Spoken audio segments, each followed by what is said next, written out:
Our top focus on WION at this hour. U.S. President Donald Trump delivered his State of the Union address at the U.S. Capitol in Washington, D.C., the longest ever in history. President of the United States.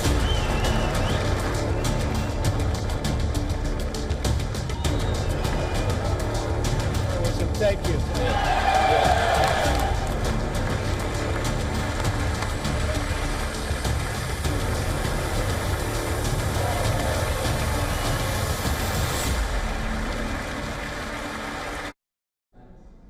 In his speech, he outlined his key priorities while emphasizing on what he called our gains in his second term. He also made big claims, including his efforts to end 8 wars. The U.S. president also slammed the Supreme Court over its tariff ruling and defended his hardline immigration and border security policies. Listen. Members of Congress and my fellow Americans, our nation is back, bigger, better, richer, and stronger than ever before.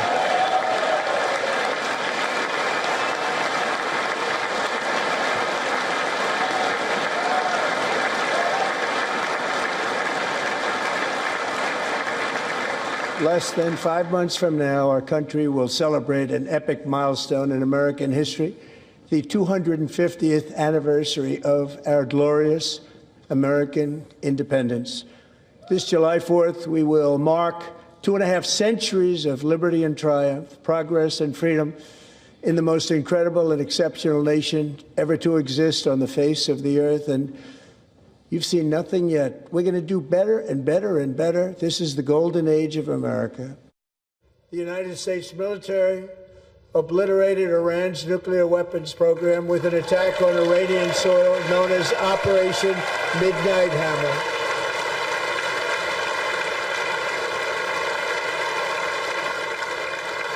For decades, it had been the policy of the United States never to allow Iran to obtain a nuclear weapon. Many decades since they seized control of that proud nation 47 years ago, the regime and its murderous proxies have spread nothing but terrorism and death and hate. They've killed and maimed thousands of American service members and hundreds of thousands and even millions of people with what's called roadside bombs. They were the kings of the roadside bomb. And then just 4 days ago, an unfortunate ruling from the United States Supreme Court. It just came down. It came down. Very unfortunate ruling. Minnesota, where members of the Somali community have pillaged an estimated $19 billion from the American taxpayer. Oh, we have all the information. And in actuality, the number is much higher than that. And California, Massachusetts, Maine, and many other states are even worse. This is the kind of corruption that shreds the fabric of a nation, and we are working on it like you wouldn't believe. So tonight, although started 4 months ago, I am officially announcing the war on fraud to be led by our great Vice President, J.D. Vance.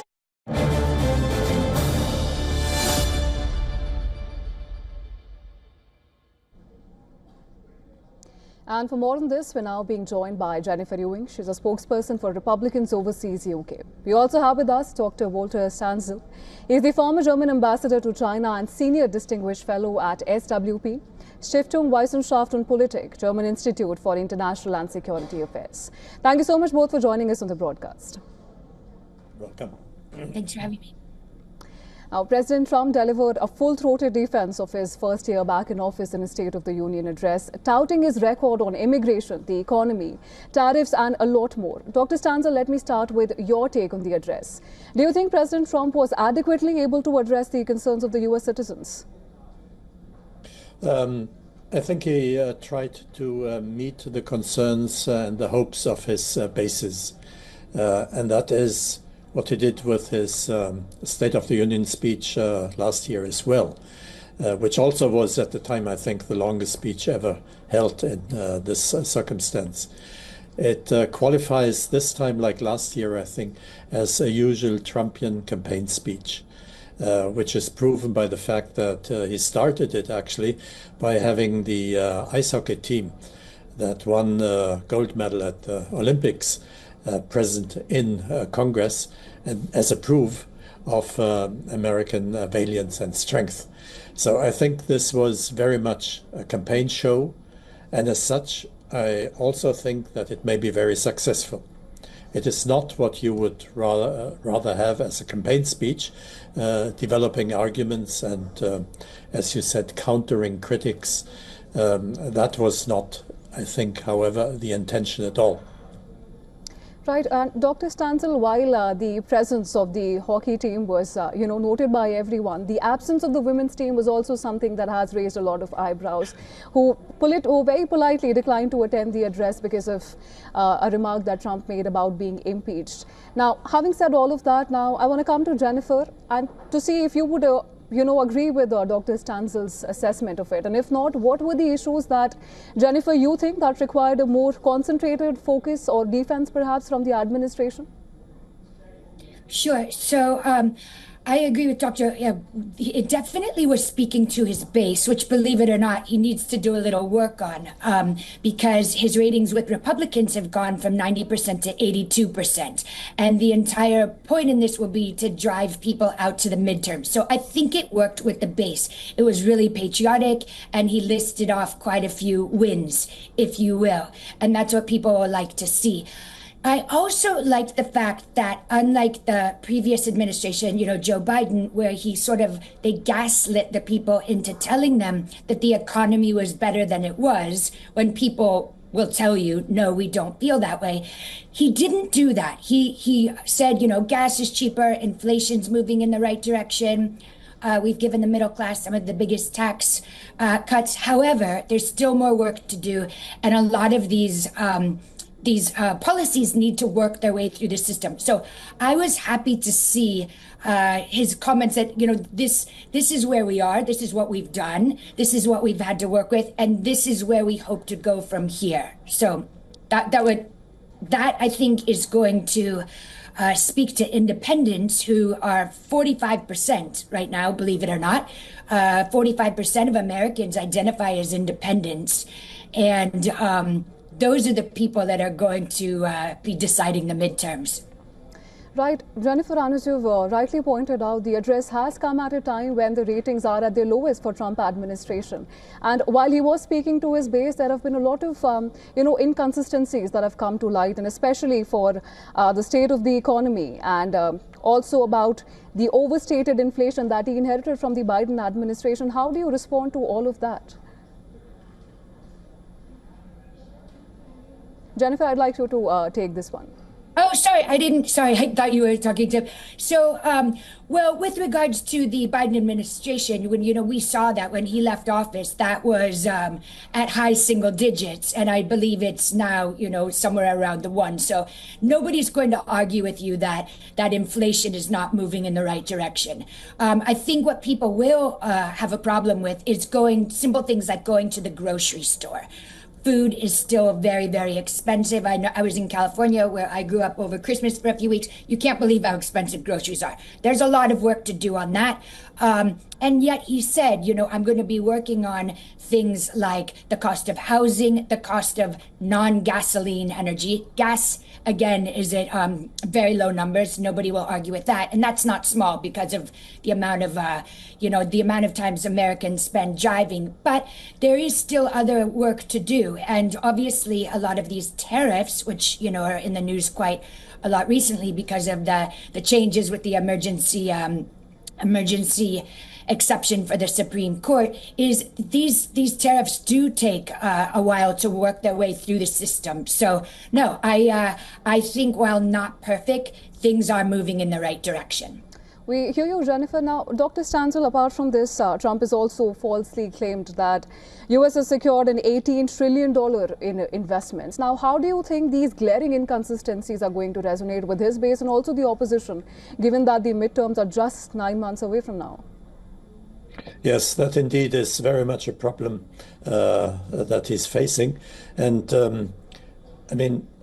On the one hand, you're absolutely right, Jennifer. He made this point that the work has to continue and has even to improve, and much has to be done. But at the same time, he said that this is the golden age of America, and so much was achieved. And he spoke about the economy, which is roaring. He mentioned Wall Street, which is where the figures are climbing. He spoke about the success with immigration and, of course, the import duties that you have also referred to. This sounded more like a list of achievements. And I doubt that ordinary people in the United States figure out how this works together with the promise that from now on things will get better and much work has to be done. So I think he is facing a problem with his popularity ratings going down, and he is trying to face it. He faces it, but not by going into arguments, into explaining how this and that problem occurred and this and that has to be done, but by blaming, of course, the predecessor, a figure of speech he uses fairly often now, and by underlining again that, in fact, actually, it's all right. This is the golden age of America. I really wonder how the electorate will figure out what he's actually trying to say. Right. And on that note, I'd also like to unpack the Iran-US remarks during the address, where President Trump repeatedly claimed that the US obliterated Iran's nuclear weapons program in an attack in June, adding that Tehran was trying all over again to build a nuclear weapon, and he won't let it happen. What do you make of it? Let me start with your assessment, Jennifer. Sure. And I probably do not align with the typical Republican view on this, in that I do not think we should aggressively be going into Iran in any way, shape, or form. I think the Iranian people need to figure out their own leader. I know in the country I live, the United Kingdom, everyone's jumping up and down about Reza Pahlavi, but that also is not the answer. You know, the Iranian people need to figure out who they want. The statement he made, you cannot say that the Iranian nuclear program was obliterated by the 12-day war, in this summer, and then say, oh, we still need to stop them from getting a nuclear weapon. I'm still very hopeful. At some point, diplomacy, they agree on something with enrichment to a certain percentage. But again, I'm probably the outlier. Right, and speaking of diplomacy, Iran says that President Trump's assertions about it were big lies, and Trump's latest comments on the tensions come amid a significant US military buildup in the Middle East. And this is also before a third round of indirect talks, which are scheduled for Thursday. Now, Dr. Stancil, how do you think that these latest comments and remarks are going to affect the talks, if at all? They affect the talks because suddenly it seems that the United States delegation is not sure about the position it's going to take. You heard what President Trump said, you quoted it. At the same time, we have Mr. Witkoff, one of the major negotiators here with the Iranians, just saying recently that the Iranians may go back into enriching plutonium within 1 week. Within 1 week. So that is an enormous defeat of what America tried to achieve during the 12-day mission.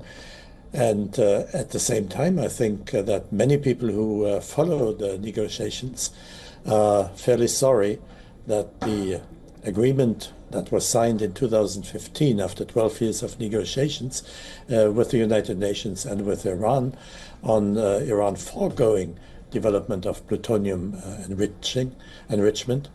But that agreement was ripped apart by President Trump at the beginning of his first presidency. Very, very unfortunately, many people will think presently, I'm sure. Absolutely, Dr. Stancil, we'll have to wait and see how these, what the implications of these remarks are going to be. But for now, thank you so much for joining us on the broadcast, Dr. Stancil and Jennifer, and sharing your valuable insights with us. Thank you.